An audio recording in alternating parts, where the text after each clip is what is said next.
ज़िंदगी की असली उड़ान अभी बाकी है, ज़िंदगी के कई इम्तिहान अभी बाकी हैं।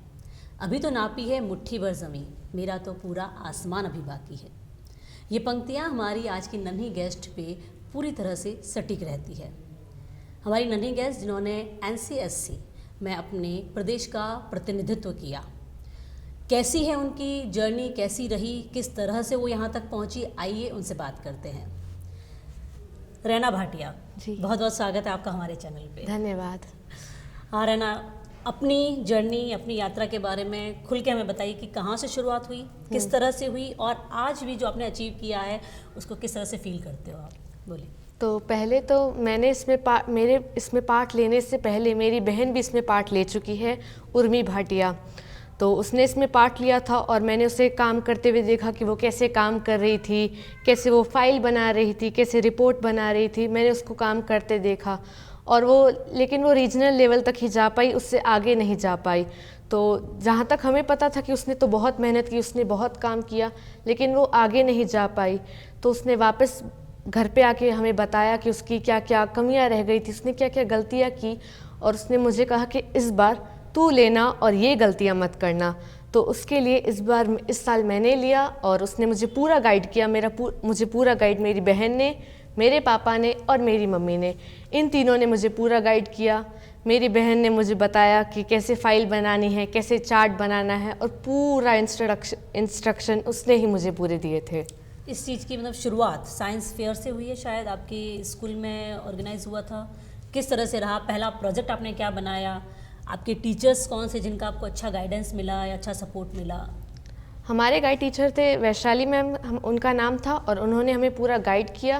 पहले तो उन्होंने हमें सिर्फ इतना ही बताया कि ये NCSC प्रोजेक्ट है, अगर आपको इसमें पार्ट लेना है तो इसमें दो जनों का ग्रुप होना ज़रूरी है, एक होगा लीडर और एक होगा टीम मेंबर। तो मैं थी लीडर और मेरी टीम मेंबर का नाम था परिधि भाटिया, और हम दोनों ने टीम बनाई और इसमें पार्ट लेने का सोचा। कौन सी स्कूल से हैं आप? मैं सेंट पॉल स्कूल से हूँ, और हमने इसमें पार्ट लिया। और देन हमारी टीचर ने हमें बताया कि हमें किस तरह से इस पे वर्क करना है, फाइल बनानी है, चार्ट्स बनाने हैं। और उन्होंने हमें एक टॉपिक दिया था, सबको एक ही टॉपिक दिया था, और जो हमारा टॉपिक था वो था understanding ecosystem for health and wellbeing. ये हमारा टॉपिक था, और बहुत सारी सब थीम्स दी थी। उसके ऊपर हमें 4 चार्ट बनाने थे, एक PPT फाइल बनानी थी और सर्वे करने थे लोगों से। और हमारा टॉपिक था सॉइल, हमने सॉइल के ऊपर सर्वे किया था। ओके, मतलब ये था आपका स्कूल लेवल का। आप इसमें आपका जैसे प्रथम स्थान आपने अर्जित कर लिया।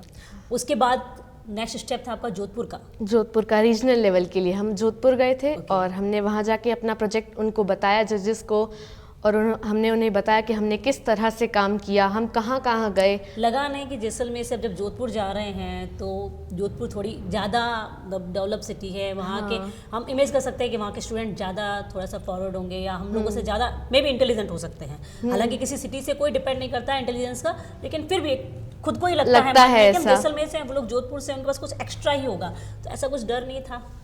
पहले थोड़ा डर लगा कि क्या जाके आगे बोलेंगे, कैसे बोलेंगे। लेकिन जैसा मैंने कहा कि मेरी बहन ने मुझे पूरा गाइड किया था, तो उसने मुझे पूरा ऐसा बताया था कि डरना मत, सीधा बस आगे जाके बोल देना। वो ऐसा जजेस वगैरह क्रॉस क्वेश्चन करेंगे पर इतना ज़्यादा घुमाएंगे नहीं, तो बोल देना, सब सही होगा। और वहाँ पे बहुत सारे बच्चों से भी मिले, तो बहुत अच्छा लगा, उनसे बातें करके नए दोस्त बने, तो वो सब बहुत अच्छा था। सेम प्रोजेक्ट ही आपका उस समय आगे गया था? फिर जब जोधपुर पे सिलेक्शन हुआ तो उसके बाद हम कोटा गए थे स्टेट लेवल के लिए। वहाँ पे भी वही था, हमने जजेस से बात की। वहाँ पे हम 3-4 दिन रुके थे और 2 अलग अलग दिन हमारा प्रोजेक्ट बताना था, किसी दिन किसका था, किसी दिन किनका था।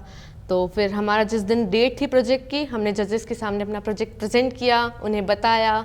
वही सेम प्रोसेस हुई। और जब हमारा सिलेक्शन हुआ, स्टेट लेवल जब हमारा सिलेक्शन हो गया, तो उसके बाद हम गए नेशनल के लिए भोपाल। ओके, मतलब यहाँ से जैसलमेर से भोपाल तक का सफ़र, भोपाल में कैसा रहा?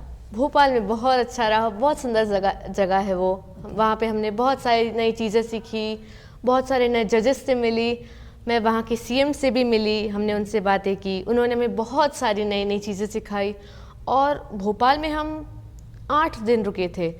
और वहाँ पे 8 दिन में मैंने बहुत कुछ सीखा, बहुत कुछ जाना। वहाँ पे रोज़ नई वर्कशॉप होती थी।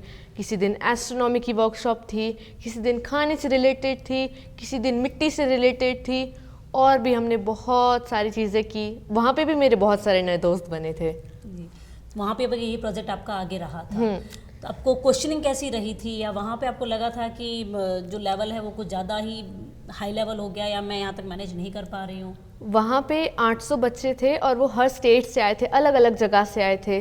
तो उस समय तो थोड़ा डर लग रहा था कि इतने सारे बच्चों में कैसे होगा, और 800 में से टॉप 20 सिलेक्ट होंगे, जिनमें मेरा नहीं हुआ सिलेक्शन, और उसमें टॉप 20 थे। लेकिन मैं खुश हूँ कि मैं वहाँ तक भी जा पाई। बहुत अच्छी बात है ये। और मैंने बहुत सारे बच्चों से बातें की, हमारी दोस्ती हुई, हमने उनके एक दूसरे के नंबर लिए, और अभी भी हम कांटेक्ट में, हम अभी भी उनसे बात करते हैं। तो जैसा भी आपने बताया भी कि भोपाल के सीएम से भी आपका मिलना हुआ, कैसा था वो अनुभव? वो बहुत अच्छा था। उन्होंने बहुत प्यार से बात की, उन्होंने बहुत सारी चीज़ें बताई कि आपने इतना सफ़र तय कि आप यहाँ तक आए। उन्होंने हमें शाबाशी दी, और भी बहुत सारी हमें चीज़ें बताई कि आपको और आगे जाना है, अगले साल फिर से पार्ट लेना है, और टॉप 20 में वापस आना है, आपको बहुत काम करना है, आगे तक जाना है। और भी उन्होंने बहुत सारी शुभकामनाएं दी हमें। तो जैसा कि आप साइंस प्रोजेक्ट आपने बनाया, तो इन फ्यूचर भविष्य में भी आपको साइंस में ही जाना है?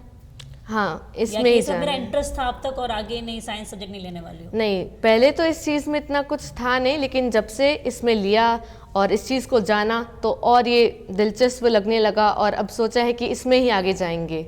जैसा कि मैं सोच पा रही हूँ, याद कर पा रही हूँ कि अब तक की हमारी जितनी भी गेस्ट में, उसमें आप सबसे छोटी हमारी गेस्ट हैं। जी। तो वैसे तो हमारी तरफ से आपको भविष्य की शुभकामनाएं, पर जैसे अब नेक्स्ट आपके आने वाला है साइंस में, तो दोबारा इसी में ही आपको आगे करना है? कुछ प्रोजेक्ट आपने सोच रखा है दिमाग में कि नहीं अब मैं ऐसा कुछ करूँगी? तो हमारे इसमें 2 कैटेगरी होती है, एक तो जूनियर लेवल की होती है, एक सीनियर लेवल की होती है। तो जूनियर लेवल में तो मैं नेशनल तक जा चुकी हूँ, तो अब मैं जूनियर लेवल में दूसरी बार नहीं ले सकती जी। अगर अब मुझे फिर से एनसीएससी में लेना है, तो मुझे सीनियर लेवल पे लेना पड़ेगा 9th क्लास में आके। ओके। और हर साल हमारे स्कूल में साइंस फेयर होते हैं, तो उसमें तो मैं हर साल पार्ट लेती हूँ। पिछले साल भी हुआ था, इस साल भी अभी होने वाला है।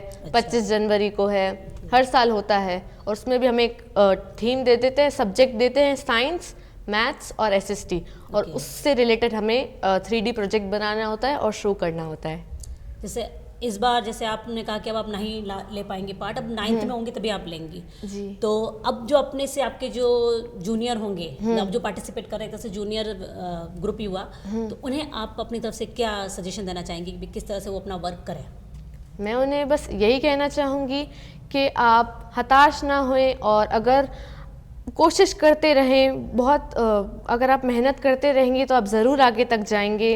और हताश ना होएं, घबराइएगा नहीं, और उनके सामने बस आराम से जाके एक गहरी श्वास लेके उनके सामने जाके बस बोल दीजिएगा।